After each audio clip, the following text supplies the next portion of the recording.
Saudações artísticas, é isso aí, meu nome é André Luiz Pequim e você está no podcast Na Bandeja, o seu podcast de bonsai e tantas outras coisas mais que falaremos por aqui. Então vamos para essa segunda temporada com mais um episódio, contando com os nossos apoiadores, parceiros e só tem galera da pesada, viu? Bonsai Arte Viva, escola, viveiro e loja de bonsai em Jundiaí, São Paulo. Também atende online pelo site. Eu tenho certeza que você não vai se arrepender de conhecer. PP Display Bonsai, grande artista que temos no meio do bonsai, que faz mesas de excelentíssima qualidade para você expor o seu bonsai em alto nível, viu? No fino da bola. Sérgio Onodera, grande referência e ceramista com vasos que são verdadeiramente uma escultura, meu amigo. Então, se eu fosse você, conferiria o trabalho dele. Se não conhece ainda, tá perdendo, viu? Grande ceramista com grandes vasos. E aí, tá vendo o nível dos apoiadores? Não tá fraco não, hein, meu amigo? Quem diria? Mas antes da gente começar esse episódio, eu queria pedir para você dar aquela tesourada no like, aquela fertilizada no botão de se inscrever e monta aquela composição massa aí no botão de compartilhar nos grupos de bonsai e para mais pessoas que gostam desse nosso universo. Vamos nessa! Saudações artísticas, pessoal. Vamos lá, esse é o segundo bloco, né, do Pergunte ao Ceramista. E você que talvez não assistiu aí o primeiro bloco, eu estou aqui com o Will Lopes e Marcos, o famoso Marcão, cara. Galera, bem-vinda mais uma vez para esse segundo bloco aí. E vamos responder esse povo? Bora, Bora. salve, salve Pequim, salve Marcão. Opa, salve, vamos lá. Bora nessa. Bom, pergunta número 6 da nossa sequência. É impressão minha ou tem mais vaso redondo do que os outros modelos? Tipo, retangular vejo pouco. E aí? Manda, Will. Acredito que é pela facilidade mesmo, né, de ter uma peça final. Tipo, o vaso redondo, ele é uma peça feita de torno, né, ou até mesmo de forma, assim. Então, ele é muito mais acessível para você estar fazendo, né?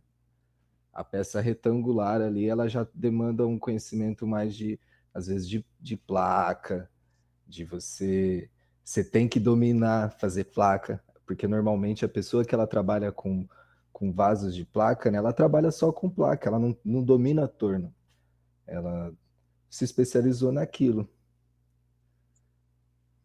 É isso mesmo. A pergunta a resposta mais rápida seria a facilidade, né? Se a gente for fazer um cálculo rápido assim, enquanto você faz na mão, tá? Se você tiver com a massa prontinha ali, você faz. O Will deve manjar muito mais de torno que eu, mas você faz 10 vasos redondos enquanto uma pessoa. Acho que até mais, né, Will? Acho que você faz 30 vasos redondos enquanto a pessoa faz um retangular, sabe? Porque né, só para o pessoal entender que é iniciante aí, nunca viu um processo cerâmico que não é aquele do torno, lá igual do filme do Ghost lá, por exemplo, é um vaso retangular, né? Você tem que abrir uma placa, né? Você tem que esparramar a argila e deixar ela de uma finura, assim, igual uma folha de papel, né? Só que um pouquinho mais grossa. Aí você recorta as paredes que você quer, aí você recorta o pezinho. Aí você pega o fundo, cola essa placa, junta uma lateral com a outra, aí ela entorta, aí você tem que desentortar, aí você tem que ficar passando a esponjinha manualmente e tal. Então leva-se muito tempo para você fazer. Muito mesmo. É outro tipo de técnica, né? É outra forma de modelar, né? Quando no torno, claro, Tem pessoas que não conseguem fazer peça no torno, centralizar uma peça e tal, levantar uma peça, mas no torno, depois que você domina, é muito mais rápido, porque você tem a velocidade do torno, você tem a destreza, enfim, a peça sai praticamente pronta, né? Depois ela volta para ser acabada, mas é muito mais fácil, por isso que se faz mais peça redonda, né? Sem Massa. falar que a chance de uma peça de torno dar errado comparado a uma peça de placa é mínima, né? Porque Perfeito, isso também é. o torno ali girando, ele vai fazer aquela parede perfeita, onde a chance de ter uma bolha de ar é muito menor, a chance de você ter uma trinca é muito menor. Se falando de placa, a gente está emendando essa peça, né? Você está criando ali várias paredes e emendando. Então, a chance dessa peça dar errado é enorme também. É quase, a dificuldade eu diria que é quase igual uma peça grande, a mesma, assim, a mesma dificuldade. Ela vai apresentar problemas para empenar, ela vai apresentar várias rachaduras, igualzinho uma peça grande. Exatamente. Foi por isso que a gente acabou aqui tendo uma linha que a gente chama de artística, que você não vê vaso redondo, você só vê vaso retangular ou oval, que a gente faz de forma, né, com argila líquida e tal. Então, o pessoal que quiser depois pesquisar, procura por vaso de forma ou slip casting aí, vai ter vários vídeos, que é uma forma de a gente fazer não só sendo manual, para que tenham vasos com preços acessíveis, né? Porque você imagina você só fazer vaso retangular manual ou só vaso oval manual, sendo que enquanto uma pessoa faz 10 redondos, você faz um, né? Então fica muito caro. E assim, né, Pequim, quando o cliente vem falar com a gente, fala assim, cara, eu preciso de um vaso redondo, cara, as trombetas dos anjos tocam, né? Porque porque você fala assim, cara, eu consigo te repassar um valor menor ainda e você vai deixar o ceramista feliz, porque eu consigo te atender quase que 100% a sua ideia, talvez, porque vaso redondo, é torno, é outra parada, né? Boa. Fica a dica aí, galera. Para as encomendas, né? Muito bom, muito bom. Pergunta número 7. Fico perdido com tanta opção de vaso para escolher. Tem alguma dica? Outra coisa, onde posso conhecer mais, né? Conhecer realmente sobre escolha de vasos? Quer Boa. começar, Marcão? Pode falar. Começo sim. Bom, é difícil a gente falar disso sem citar algumas fontes daí, né? Então, assim, o primeiro acesso que eu tive a isso foi com professores de bonsai, né? Que eles, assim, nunca fiz escola, mas há cursos, enfim, que eles davam orientações. Então, existem vários materiais que, se o pessoal procurar, né? Como escolher o próprio bonsai, o vaso para bonsai. Tem um material feito pelo próprio Sérgio Nodeira, que é um ceramista aí, um ceramistas pioneiros no Brasil, um material em PDF, que ele dá várias dicas de como fazer. Só que a forma mais legal, claro, se você não tem um professor, se você está chegando agora, quer aprender mais coisas assim, bota na internet ali Choosing Bonsai Pot, né? Escolhendo um pote de bonsai. Vai ter vários vídeos, tá? De vários canais de bonsai legal, por exemplo, da Bonsai Empire e outros que, claro, vão estar em inglês, mas pode colocar legenda ali, tem muita coisa que é visual e o pessoal vai dar muita dica, sabe? Muita dica técnica mesmo, não só aquela coisa, vaso redondo, com a borda fechada para dentro, é para literate, não sei o que, não. Vai ter muita coisa legal, então, já que a pessoa fez a pergunta, botar ela no fogo agora. Pesquisa no YouTube aí por escolhendo o vaso de bonsai, né? Bota em inglês, principalmente, que vai ter muita coisa, tá? Vai ter muita coisa. Boa, boa. É E aí, como, Will, o que você diria? é como o Marcão falou mesmo, tem alguns sites, né? Eu acompanho muito pelo Bonsai Empire mesmo. Eles vão eles dão lá eles explicam, né, realmente como você pode estar olhando esse vaso, quais se tratando de regras, né, para quem gosta de fazer mesmo de acordo com as regras, eles explicam também, né, questão de regra ali, de 2/3 da árvore e tudo. Então, é realmente Só vê ali pelo Bonsai Empire, o pessoal explica certinho.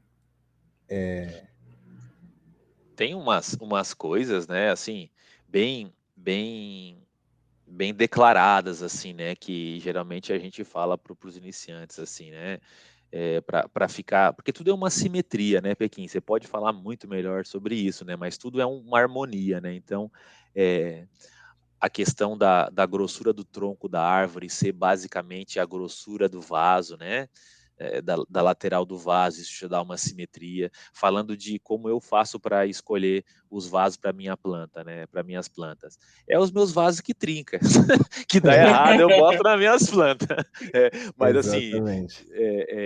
eu procuro não uma planta que tenha copa muito arredondada, eu procuro não botar num vaso redondo, né?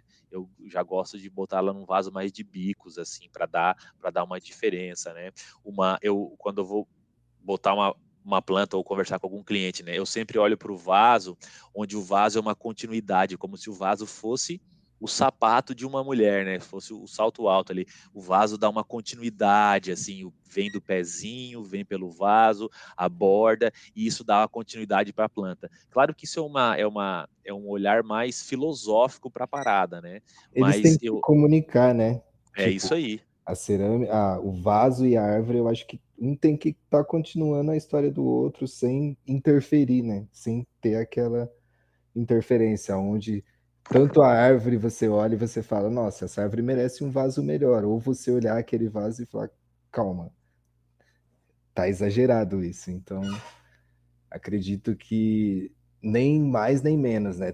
Você tem que bater o olho assim e ser uma coisa só.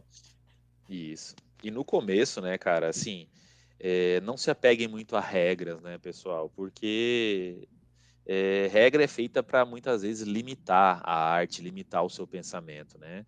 É claro que se você vai virar um profissional, você vai expor e tal, aí outra coisa, você vai estudar, vai além, mas não se apeguem muito à regra, né? Vão atrás, experimentem, olhem outras coisas, peguem opinião de vários segmentos, né? De outros países também, de outras linhagens de professores de bonsai, né? No Brasil temos ótimos, ótimos professores, né? Que vocês podem trocar ideia a respeito disso também, né? Tipo, na tua opinião, por que você usou esse vaso? Qual é o teu conceito? O que o teu professor, o que o teu sensei falava? Então, são coisas bem, bem importantes para ir atrás, não ficar naquela coisa bitoladona, assim, porque me disseram que a conífera, né, o junípero tem que ser num vaso desse jeito, escuro, assim, assim, assado, não pode ter. Então, cara, vai atrás, vai além, vai evoluir, assim, nessa questão que vai aprender bastante, sabe? Massa, massa. Bom, sim, o que eu poderia falar disso para a galera, assim, primeiro é entender que não só esse assunto, mas como vários outros né, no meio do bonsai, não vão ser, a gente não vai ter respostas imediatas e rápidas. Tudo isso é um conhecimento que você precisa ir adquirindo ao longo do tempo.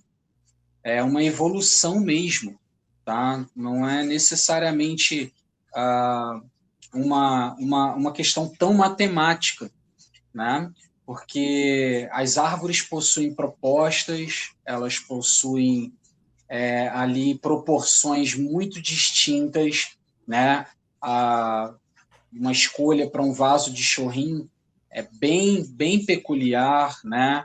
Para uma árvore grande, você tem as suas outras variantes. Madeira morta pode influenciar muito nisso, se é uma árvore frutífera ou não, né? Muitas vezes a escola no qual você faz parte tem algumas abordagens, talvez por meio de algum workshop ou contato com outro artista você vai entender outras ramificações desse mesmo conhecimento. Não quer dizer que eles vão se contrapor, né? Mas de que tudo isso são leques, são recursos que você pode adquirir com a galera, né, que está disposta a ensinar ali e tudo mais. Então, é tomar esse cuidado, né, para entender que você vai evoluir dentro do assunto escolha de vaso, né? Assim como você vai precisar ir evoluindo em cultivo, evoluir em fisiologia, aí cada um de acordo, né, na medida que precisa para chegar onde quer. Né? O cara que é amador, que faz por hobby, mexe na árvore, mexe na coleção uma vez no mês, sei lá, o cara vai ter um ritmo ali para isso, né?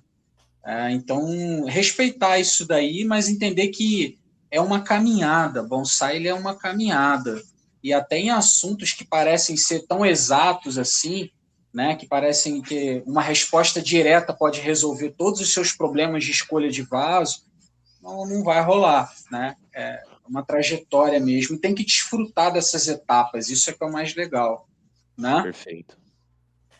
Massa. Bom, pergunta número 8. Em uma entrevista, um cara disse que era ceramista de bonsai, do bonsai, né? Como é isso? Vocês que são ceramistas e fazem aí peças para bonsai, o que é ser um ceramista nesse universo do bonsai? Manda bala, Will. Cara, eu acredito que você ser um ceramista de bonsai, você tem que ter um conhecimento de bonsai em si. Não basta só você ter o conhecimento ali da cerâmica, né? Você tem que saber o que uma árvore pede, quais são as demandas dela, né? Questão de saúde, fisiologia, você tem que entender realmente, porque não é só fazer uma peça em si. Você tem que entender que aquilo vai estar sustentando uma árvore, né? Então, ela vai ter que estar ali acompanhando tudo, e isso pede um conhecimento mesmo. Porque quando eu vou atender um cliente que ele quer um vaso de bonsai, primeiro eu tenho que entender realmente qual é a árvore que ele quer, o que ela pede, qual que é o estilo, para eu saber até como direcionar ele em relação a isso. Coisa que se eu for só um ceramista, eu não vou saber fazer. Se você for num ateliê hoje de cerâmica e pedir um vaso de bonsai, muitas vezes esse ceramista ele não vai saber fazer. Ele pode sim tornear uma peça ali e te entregar uma peça redonda, mas será que ele vai saber o que é qual é o furo de drenagem correto, qual é a parte de amarração, fazer um pezinho harmônico? Então, assim, se você ser um ceramista é uma coisa, você ser um ceramista de bonsai, um bonsai pot, né, a gente costuma falar, é outra coisa, porque você realmente tem que entender da arte, você tem que estar por dentro ali, né? Eu vejo que é um processo bem específico, né? Complementando o Will, você tem uma referência de uma vida toda mexendo com bonsai, né? Então você vê a composição. Você está fazendo uma parte para uma composição, né? Assim como o cara que faz a mesinha também, né? O cara que faz a mesinha do bonsai, o cara que vai montar um display, o cara que vai montar um tokonoma, o cara que vai fazer N situações relacionadas à arte, né?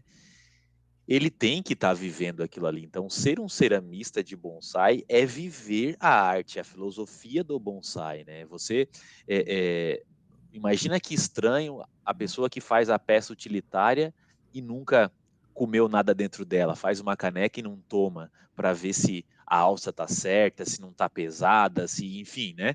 Então é um mundo totalmente paralelo. É a mesma coisa que me botar a fazer prato, fazer caneca e tal. Vai sair tudo com borda, como se fosse um negócio de bonsai com pé, sabe? Então é umas coisas que é uma especificidade, né? Você tem que se especializar naquilo e acaba que virando uma coisa só. Você está fazendo vaso de bonsai, você está fazendo vaso ali, você já está pensando, a borda é para fora, as laterais, né, são para fora, são para dentro, o pé é mais declarado, o pé é menos, essa planta, você está sempre pensando na composição, a planta que vai estar ali dentro já, né? Então, é uma coisa bem específica mesmo. Massa. Aproveitando aí, né, o embalo disso do que a gente falou, de escolha de vaso, não sei o quê, de árvore e tal, fazer um momento plim-plim aqui. Você que está ouvindo o podcast, né, tem um curso de desenho no bonsai, de projeção, lá na Hotmart, e é um curso totalmente voltado para essa ideia de design no bonsai, né? Tanto da árvore, né, como algumas harmonizações possíveis. Então, lá falo de vaso também, né?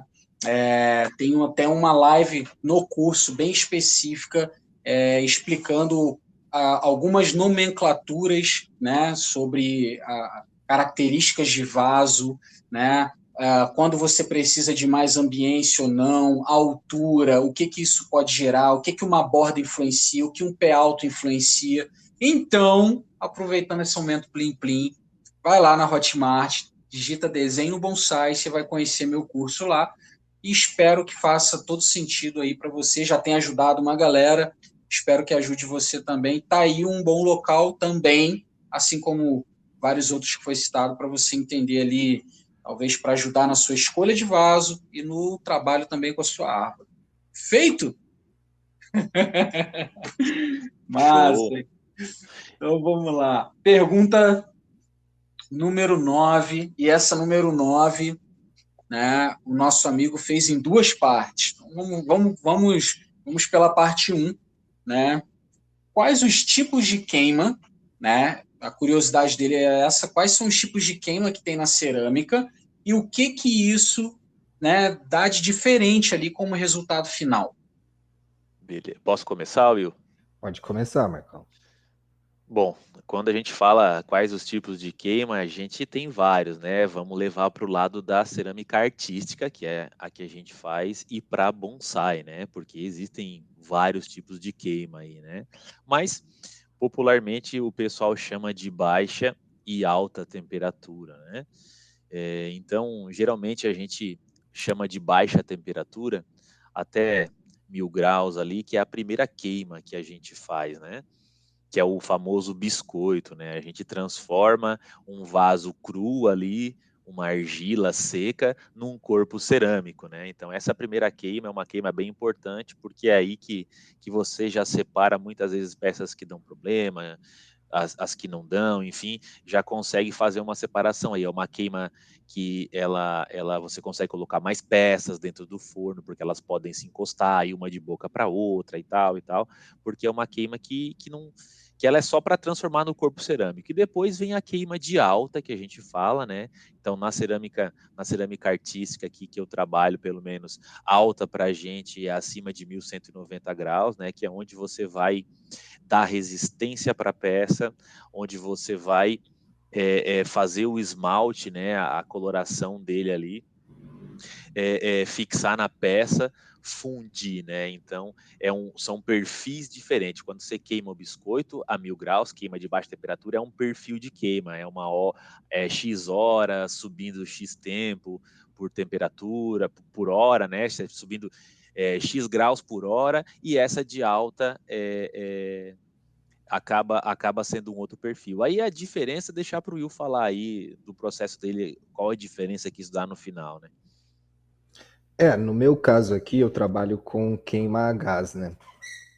Então, isso implica realmente no resultado de uma queima elétrica, por exemplo, porque a queima elétrica ela te dá estabilidade, né?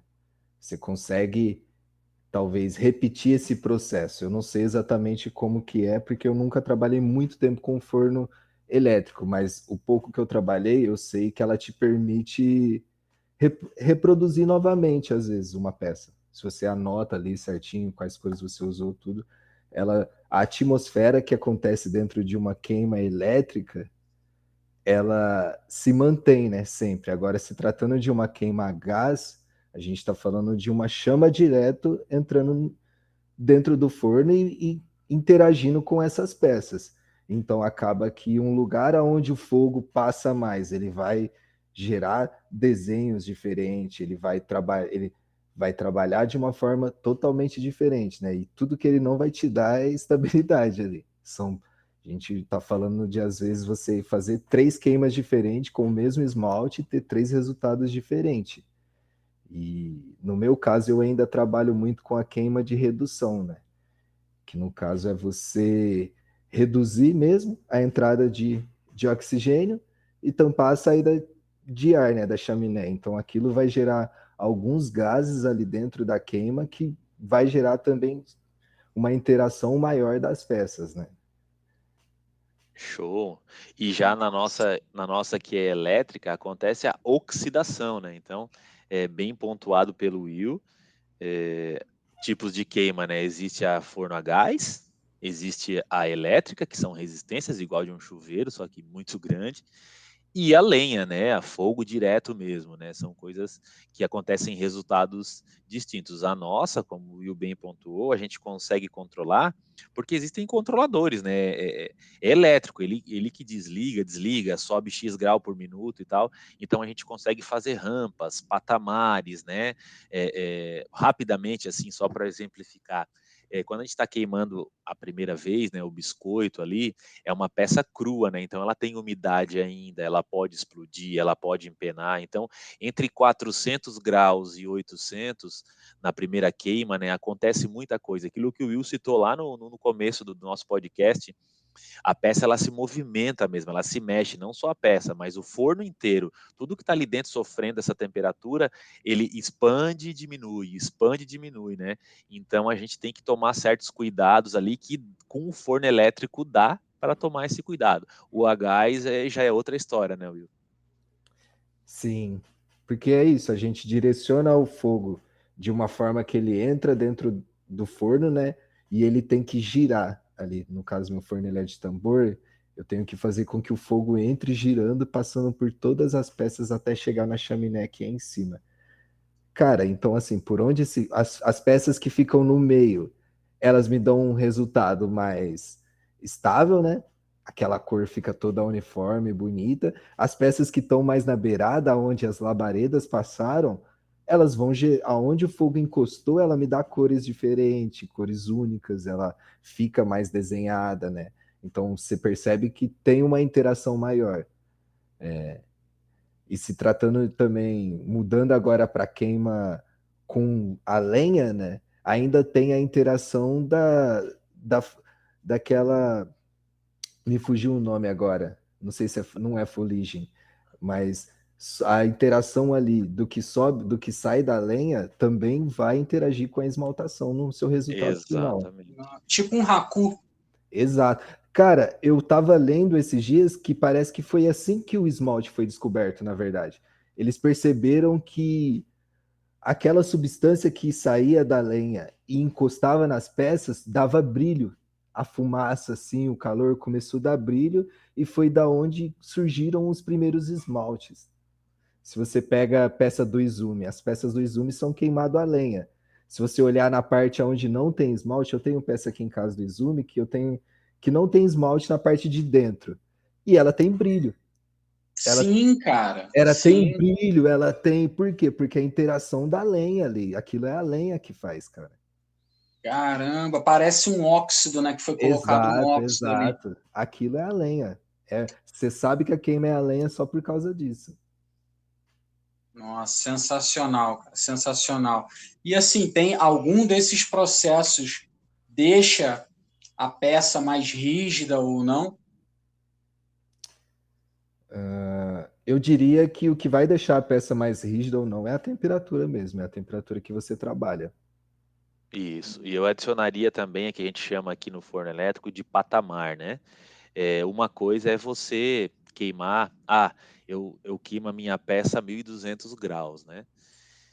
Mas beleza. É, quem é que diz essa temperatura? É um termopar, é um termômetro que tem ali, né? E esse termômetro, a gente não consegue ter vários termômetros em vários locais do forno, né? Para saber que chegou a temperatura lá em todos os locais. Então, o termômetro fica geralmente no meio do forno. Então, chegar a 1.200 graus ali e você desligar o forno, não quer dizer, não vai acontecer de chegar a 1.200 em todas as peças. E muitas vezes, para ela ficar resistente, para ela, enfim, ter um resultado que você quer, não é só chegar a 1.200, você tem que deixar um patamar, né? Você tem que deixar uma maturação ali, você tem que deixar X tempos aquela atmosfera naquela temperatura para que seja homogeneizado aquilo ali dentro, né? Para que chegue 1.200 em todas as peças, para que a argila se interize, né? Que ela se feche como tem que fechar. Se for esmalte, o esmalte funda, derreta e apresente o efeito que tem que apresentar, né?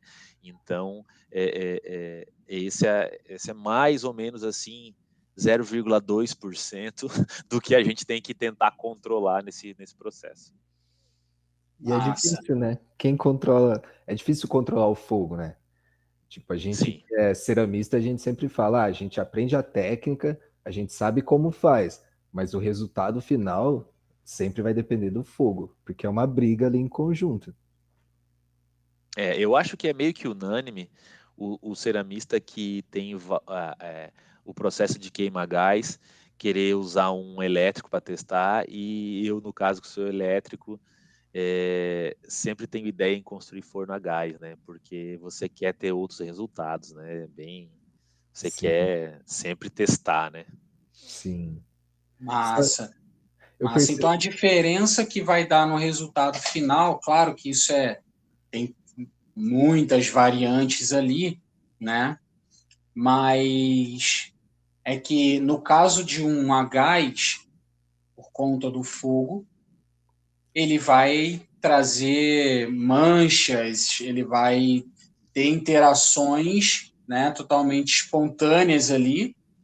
Num elétrico, então o que não deixa menos artístico, mas no elétrico você teria uma queima mais homogênea, mas efeitos ou colorações mais uniformes por toda a peça. É isso? A grosso modo pode ser assim, tá? A grosso modo pode ser assim. Você tem um controle maior do que vai acontecer.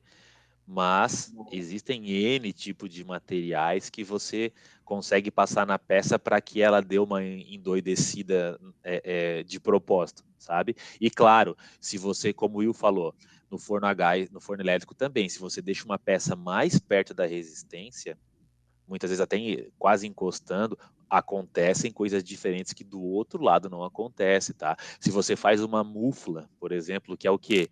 Você colocar barreiras, você colocar tijolo refratário ou uma mobília do forno, enfim, você fazer uma barreira na frente da resistência e não botar ela direto, já dá outro resultado, sabe? Então dá para fazer umas loucuras. Teve casos assim, até hoje acontece, né? Muitas vezes a gente não coloca dentro do forno, principalmente na queima de biscoito, só peças com a mesma argila. Tem uma série de argila ali, né? Então tem vezes que uma argila contamina a outra, sabe? Um gás contamina, a peça sai meio malhada, assim. Uma vez eu abri o forno, as peças estavam todas amareladas, assim, porque eu usei uma argila de teste que eu ganhei. Cara, aquilo evaporou, assim, de uma maneira, deu uma loucurada que até meu forno ficou amarelado, assim, sabe? Então, acontece também, nem perto do que acontece numa queima por redução, né? Que é essa de forno onde tem fogo mesmo e você depois vai lá e tapa tudo e deixa acontecer uma loucura lá, mas também tem essas diferenças. Mas eu perguntei isso até, né? Então, vou emendar a segunda parte aqui, porque se tudo tem as suas valências ali, com os dois você pode ter os efeitos de maneira diferente e tal, né? Tem essa do artista ali, do ceramista, escolher um determinado tipo de queima por conta da assinatura artística dele? Rola isso? Eu acredito que rola, mas nem sempre você vai ter, tipo assim, uma opção de escolher, entendeu? Às vezes você tá no começo ali, você precisa de algo mais acessível, né? Como o Marcos falou lá no começo, um forno ele é caríssimo. Você vai comprar um forno usado de 20 anos atrás, você vai pagar ali uns 15 mil reais. Tipo, isso usado e antigo. Então imagina um novo de agora. Então, no meu caso, eu optei por um forno de tambor, né? E quando eu comecei a trabalhar, quando eu aprendi a usar o meu forno, cara, acabou que virou ali a minha assinatura. Se hoje eu tiver a opção de escolher, eu vou escolher um forno grande a gás. Eu vou montar uma estrutura onde eu posso trabalhar um forno grande com gás. Porque acabou que eu gostei. Eu gostei do resultado, eu gostei de como é. Mas assim, eu também teria a opção de forno elétrico, pela praticidade. Se você quer trabalhar ali, Se você vive disso, você precisa de praticidade, você precisa de um giro, né? O forno elétrico, ele permite que você encha ali de peça, regule, vai para sua casa, dorme, volta no outro dia cedo, as peças estão prontinhas. Já um forno que vai e chama direto, ele não permite isso. Ou seja, você tem que madrugar. Exato. Eu queimo. No meu forno eu não uso termopar. E eu não uso também os pirômetrozinho. É no olho. Eu aprendi, o meu mestre de queima, ele me ensinou a ver temperatura pela cor do fogo. Então eu sei as cores que tá e então eu consigo já ter um indicativo de temperatura. E eu faço uma tabelinha ali à mão, rapidinho, vou vendo as coisas e vou fazendo os patamares. Cara, é apaixonante, mas assim, são 8 horas do meu dia que eu sento ali e fico regulando a temperatura, brigando mesmo, é uma briga. Olho lá dentro, vejo a cor que tá o fogo, aumenta a temperatura, eu volto um pouquinho, faço um patamar mais longo. Então, assim, acaba que vira a sua assinatura, né? Você não consegue se desligar, mas é uma opção, pela questão de opção, eu escolheria também ter um forno elétrico e ter um forno a gás. Com certeza eu não abandonaria. Mas, Também acho questão de assinatura, tá, Pequim? Se eu comprar um forno novo hoje para mim, vai mudar alguma coisa no meu resultado final, tá? Isso é certo. Porque cada forno é um forno, tá? Desde a potência que ele tem, do tamanho, do formato dele, te gera resultados. Isso é fato. Já teve várias vezes que eu precisei queimar peças minhas em outros locais e eu tenho aqui já tudo de cabeça, né? Se eu quero que o esmalte tal brilhe mais, escorra desse jeito, daquele tal, eu tenho meus patamares, eu tenho quanto que tem que subir por hora no meu forno, na minha potência, né? Então, se eu levo para forno de outra pessoa, eu não conheço, eu posso fazer até algumas perguntas, assim, né? Olha só, isso, aquilo, mas geralmente a pessoa não vai ser preciso. A gente queima lá, a peça sai diferente. Leva-se muito tempo para você pegar as manhas do teu forno, sabe? Então, é totalmente ligado à assinatura, tu pode ter certeza. Se eu trocar amanhã as resistências do meu forno, toda vez que eu troco as resistências, eu levo algumas queimas para voltar a ter o meu resultado que eu gostaria. Porque ora ele pode ter ficado mais potente, ora pode ter ficado menos, ele pode esquentar mais em cima e menos embaixo, e assim vai, sabe? mas, Eu não sei mas que, se. que tirar outro método, né? Sim. Eu não sei se com o Marcos é assim, mas comigo isso acontece. Às vezes eu tô fazendo a peça, eu já sei o lugar do meu forno que eu vou colocar ela, para ter o Totalmente, cara. resultado que eu quero. Então, assim, Totalmente. Aham. fabricando a peça, eu já falo, eu vou ter que colocar em tal lugar do forno para ter tal resultado que eu quero, porque eu conheço o meu forno mesmo. E não adianta, você muda de cada forno, ele é de um jeito. Às vezes o pessoal, cara, me ajuda aqui, tira uma dúvida minha aqui, não sei o quê, mas a gente vai, você tira a dúvida, você dá o toque para a pessoa, né, para o ceramista, mas ele só vai aprender mesmo quando ele começar ali a fazer as próprias peças mesmo, começar a ter coragem de queimar as peças e de se desapegar mesmo. Perder aquele É isso medo aí. de sair peça com esmalte feio, ou de sair peça quebrada, porque no começo é assim mesmo, não tem jeito. Massa, massa. Aproveitando aqui, pergunta número 10. Brother, tô começando. Tem essa de argila boa e argila ruim? E Hum, aí? Vou mandar daqui então, Will. Assim, para você que está começando, né? Vou começar a modelar só. Não tenho forno, nem quero queimar ainda, não sei o que, não vou trabalhar comercialmente e tal. Cara, começa com a argila, aquela que custa R$ 1 mesmo, lá que você compra no I99, na lojinha lá, né? Você vai começar a ter a destreza, pegar o dia a dia ali, né? Eu e a minha esposa começamos com aquela, cara, de R$ 1 lá. Ela que fazia os vasos e eu fiz o forno, uma churrasqueira, na verdade, e queimei a primeira vez. As peças explodiram tudo no meu rosto, mas foi como eu comecei. Agora, falando de qualidade, de processo, das argilas que a gente usa e tal, aí sim, existe sim uma argila. Aqui no sul a gente chama de argila magra e argila gorda, sabe? Mas é estranho falar isso, mas é a argila que tem propriedade e a argila que não tem tanta propriedade, né? A questão de massas, né, cerâmicas, é um mundo paralelo também, assim como o esmalte, assim como o forno a gás é um mundo, o forno elétrico é outro. A questão da massa é um outro mundo também, porque existe uma alquimia, né? Então, existem vários tipos de massa que tem vários tipos de composições físico-químicas ali, que vai te dar uma série de coisas, né? Uma massa com mais plasticidade, que reduz, que diminui menos quando seca, uma massa com mais óxidos, que ela vai ser mais escura, que mais chamote, que ela vai ter mais dureza, enfim, uma série de atributos que vão dentro dessa argila, que ela pode ser boa para um e não ser boa para outro, né? Mas manda aí, Will, complementa aí.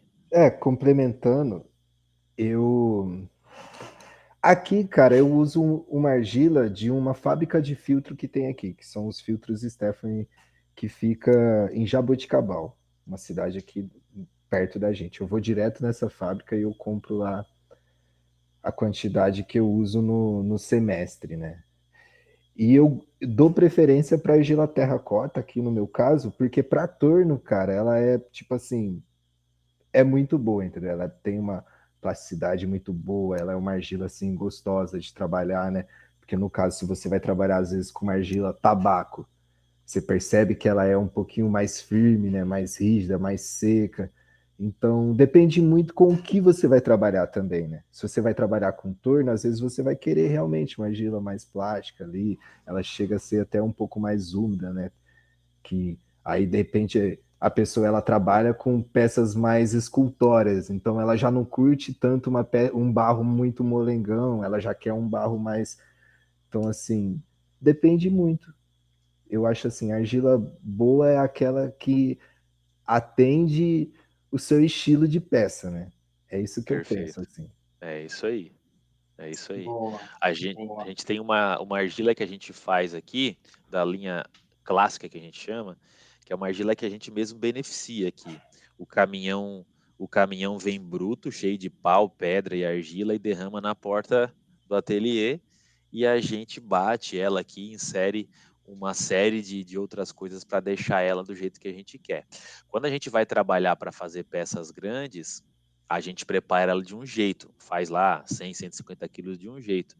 Fica mais ruim, né? Fica mais dura, vamos chamar assim, de você trabalhar no torno com ela. Contrapartida tem um resultado melhor. Quando a gente vai trabalhar com peças menores e tal, a gente não coloca algum tipo de material em maior quantidade, ela fica doce, né, de você fazer no torno, assim. Parece que você até desaprendeu quando vai fazer com outra massa, e quando você vem para essa com menos propriedades, com menos materiais aí, ela fica mais tranquila de fazer. Então, também tem essa coisa, né? A pessoa que está começando, muitas vezes ela pode pensar que no futuro ela pode fazer a sua própria massa, né? Assim como pode fazer seu próprio esmalte, como, enfim, seus métodos ali, né? Acaba sendo também uma assinatura, né? Você ter uma argila feita por você, você acaba tendo uma coisa específica ali que talvez mais ninguém vai ter aquele resultado que vai dar. É muito mais difícil, você tem que ter equipamentos para fazer isso. Mas fica aí a dica, o sonho, né, que pode ser realizado. Fica uma assinatura também. Massa, muito bem respondido. Show, show de bola. E aí, para a gente fechar, né, esse quadro aí do nosso podcast, do Pergunte ao Ceramista, pediram para cada um de vocês aí, né, dar 3 indicações top. Eu tenho um amigo que ele fala o top e o top de linha. Então, o top de linha é o nível acima do top. Mas, assim, dê umas indicações aí, pode ser referência e tal. E seria legal vocês falarem também o porquê, né, de vocês indicarem essas pessoas aí que vocês vão indicar.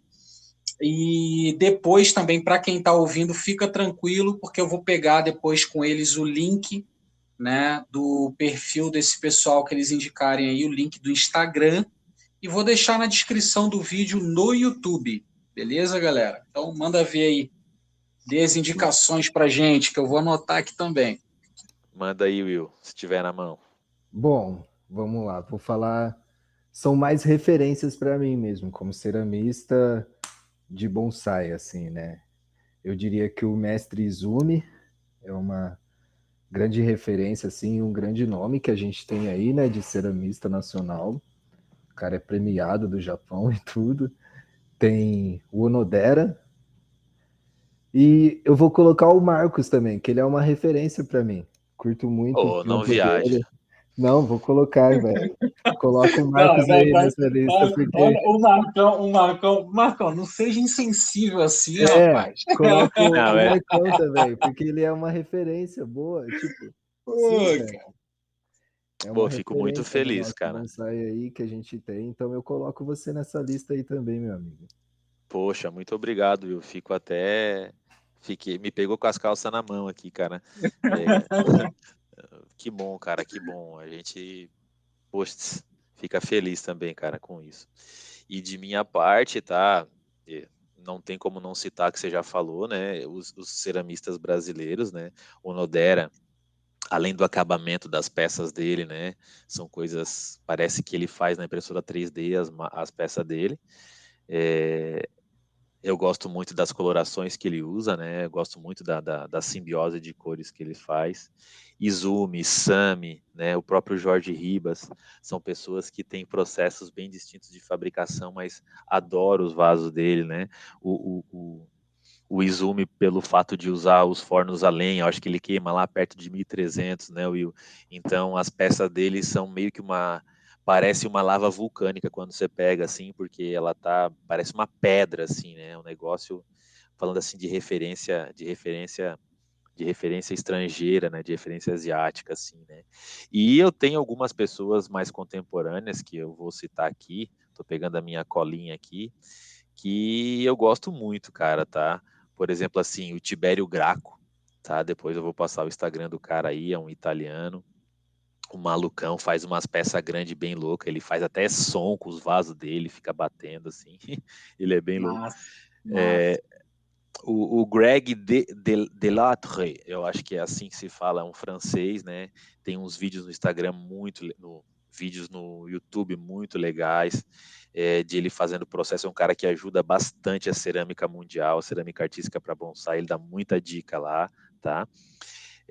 Mas quem aqui? Deixa eu pegar. Tem mais um cara aqui, um outro francês que é nota 1000, cara. Vou pegar o nome dele aqui, peraí, já achei. É o Haiku-san. Haiku-san. Ele é um francês, mas a escola que ele segue é uma escola oriental, sabe? Então ele tem vasos muito simétricos, muito top, assim, né? No Brasil, também uma pessoa que eu curto muito é a Letícia Cerâmica, cara, a Lê. Ela tem um acabamento nas peças muito legal também, gosto bastante.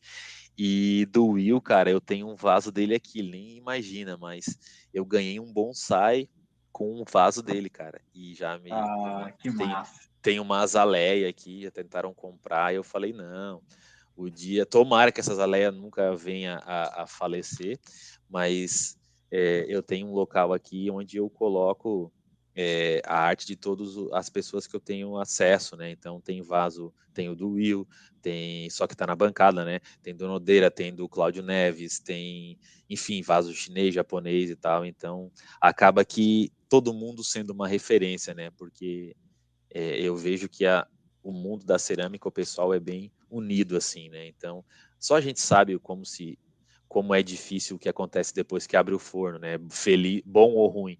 Então, a gente acaba assim, observando o trabalho dos outros colegas para evoluir também, né? Eu acho que isso é fundamental, assim. Massa, muito bom, muito bom. Você comentou de simetria, essas paradas todas. O Tibério também tem muito disso, né? Tem, cara. O Tibério é uma pessoa violenta, assim. Violenta no bom sentido, né? O que ele faz, cara, os vasos grandes que ele faz, cara, são bizarros, assim, a facilidade que ele tem, né? Pelo menos no vídeo no Instagram, né? Claro que ninguém bota dificuldade ali, mas é, ele faz uns vasos muito legal, cara. E por último, Pequim, para quem quiser você falou o top de linha e tem o top das galáxias, tá? É melhor que o top de linha. Acho que ela é mexicana, cara, que é a Angélica Ramírez, da AR Bonsai Art. Ela, cara, sem cobrar nada de coração, ela fez um Discover Potter, um Bonsai Discover, cara. Então, ela catalogou todos que pelo menos tem rede social, né? Instagram, cara, no mundo inteiro de quem faz vaso de bonsai, cara, e ela botou no arbonsaiart.com. Então, qualquer pessoa que quiser conhecer o trabalho, cara, de pelo menos quem tá online aí, pode entrar no site dela lá, fazer o filtro por país e tal, que vai encontrar a rapaziada toda, cara. É muito louco o que essa menina fez, foi bem legal. Que massa, Sensacional, cara. que massa. Sensacional. Muito bom. Não sabia disso, não, cara. Muito legal, cara. Muito legal. Poder filtrar é tanto para estudar, né? Quanto para ver a galera aí que está nativa mais perto de você. Exatamente, cara. E chamar essas pessoas, né? Nossa, cara, eu fiz tanto contato, cara. Eu falo com um cara da Austrália que faz modelos de vasos em impressora 3D lá e só faz esmaltação alucinante, cara. E quando eu pergunto assim, cara, o que que tu faz com as peças? Porque essas peças são bem estranhas. Ela assim, cara, eu não quero nem saber, cara. Eu faço as peças para mim e azar. Quem quiser que compra. Os caras bem loucos, assim. Coisa que eu nunca ia achar, né? As pessoas assim, se não fosse. Eu acho que ela foi por alguma hashtag específica, sabe? Talvez bonsai Uhum. pots, sei lá, e achou esse pessoal. Então, tanto para cliente que queira comprar, quanto a gente ceramista queira fazer um discovery aí, depois vou te passar certinho ali, muito legal, cara. Sensacional. Ó, tem bastante link aí, hein? E vocês estavam falando disso tudo aí. Olha, eu vou até contar aqui. 1, 2, 3, 4, 5, 6, 7. Cara, de todos que vocês falaram, 7, 8. Vocês citaram 8. Vamos colocar aí que esses 8 brasileiros. A gente tem muito bonsaísta, muito ceramista, né? Eu quero dizer, no ramo do bonsai, aí, muito ceramista no ramo do bonsai no Brasil e chegando gente cada vez mais aí, né? Eu fico muito, muito feliz por isso. São mais pessoas sendo atendidas, tudo vai evoluindo e principalmente dentro desse ambiente que você comentou até, Marcão, de que cada um serve de referência para o outro, né? Às vezes uma inspiração também, né? Isso é muito maneiro, muito maneiro. Sim, cara, isso é muito top, tá? Isso é muito top, porque, assim, a competição, pelo menos para mim, ela não existe, sabe? Aquela coisa, alguém vai roubar o meu cliente e tal. Cara, não tem nada disso, porque a gente tem muito bonsaísta e muita gente querendo entrar na arte e entrando. Então, isso é uma coisa natural. A gente não dá conta, né? O Will tá aí, com certeza também não dá conta de fazer vaso. Eu não dou conta de fazer vaso aqui, sabe? E seria muito fácil pegar e aumentar o preço, sabe? Mas aí eu acho que estaria fazendo um desserviço só, né? Claro que todo mundo precisa sobreviver, mas você aumentar o preço deliberadamente assim, estaria sendo um pouco leviano. Então, tem espaço, cara, para muita gente, porque é aquela coisa, né? Quando a pessoa vai crescendo ali na arte e tal, ela sabe que eu conheço várias pessoas que elas compram uns 4, 5 vasos para decidir qual botar na sua planta, né? Então ela bota lá e vai testando, lá faz o curso de desenho do Pequim, desenha um vaso oval, um retangular e um redondo, compra os 3, depois escolhe qual botar, né? Boa, boa. Massa, galera, massa. Foi muito show. Vou deixar em aberto aí para vocês fazerem aí as considerações finais, tá? E aproveita depois das considerações finais, diz para a galera como que eles encontram vocês aí nas redes sociais. Manda Boa. bala, Will. Bom, agradecer aí meu amigo Pequim, né? Meu amigo Marcão. Satisfação imensa estar aqui com vocês, rapaziada. Bom, meu Instagram é o lopes.will, Will com um L só. Pode seguir lá, pode me mandar mensagem. Respondo todo mundo. Se tiver pergunta, se tiver dúvida também, a gente responde. E é isso, rapaziada. Tô aí para qualquer coisa que vocês precisarem. Show. Bom, nosso Instagram é MF Cerâmica SC, MF de Marcos Fernandes, né? Cerâmica SC, SC de Santa Catarina. Só entrar aí, a gente tem alguns exemplos dos nossos trabalhos lá, tem o link para o nosso catálogo de peças poucas peças que temos em estoque aí. E agradecer muito aí por esse terceiro convite aí, Pequim, e muito grato em conhecer mais a fundo aí o Will, trocar ideia, ver que a gente que trabalha com cerâmica tem um perfil muito parecido, assim, né? São pessoas... Não conheço ninguém ruim na cerâmica, assim, que eu digo como pessoa, sabe? São pessoas muito, muito tranquilas, muito do bem. Então, fico feliz em conhecer mais o Will de perto aí. E também ficar à disposição para o que for preciso. Aí a gente tá sempre para ajudar. Massa, galera. Eu também quero agradecer vocês aí pelo tempo que vocês se dedicaram aí para estar aqui fazendo esse episódio. Obrigado, Will. Obrigado, Marcos. Cara, que Deus abençoe o trabalho de vocês aí, que vocês possam evoluir cada vez mais no senso criativo, no método de vocês, na assinatura de vocês, que toda essa contribuição que vocês estão fazendo aí para esse projeto do podcast possa retornar de alguma forma muito positiva também para vocês, que o podcast possa ajudar na divulgação, que possa inspirar outras pessoas a ter ouvido vocês aí, a ter escutado esse bate-papo aí com a gente, tá? Então, muito obrigado por vocês cooperarem, acreditarem nesse projeto aí, né, que eu fiz para a gente.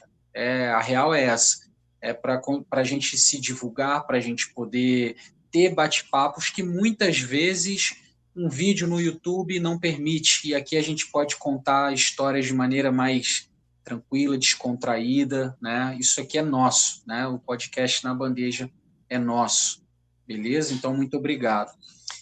E vocês que ouviram a gente aí, na primeira parte e na segunda parte, meu muito obrigado pela sua audiência. Eu quero deixar aí também um agradecimento especial a outros países que a gente está alcançando aos poucos aí. Uruguai, Chile, né? Portugal, Espanha. Muito obrigado aí pela audiência que está indo para outros lugares, né? E você aí, brasileiro, principalmente também, muitíssimo obrigado. Compartilhe nos grupos de WhatsApp, né? Para que a gente continue tendo cada vez mais pessoas aqui ouvindo e para que a gente possa ter também cada vez mais força com esse projeto, né? Porque todo mundo cresce com isso, beleza? Um abraço, pessoal, até a próxima e vamos nessa.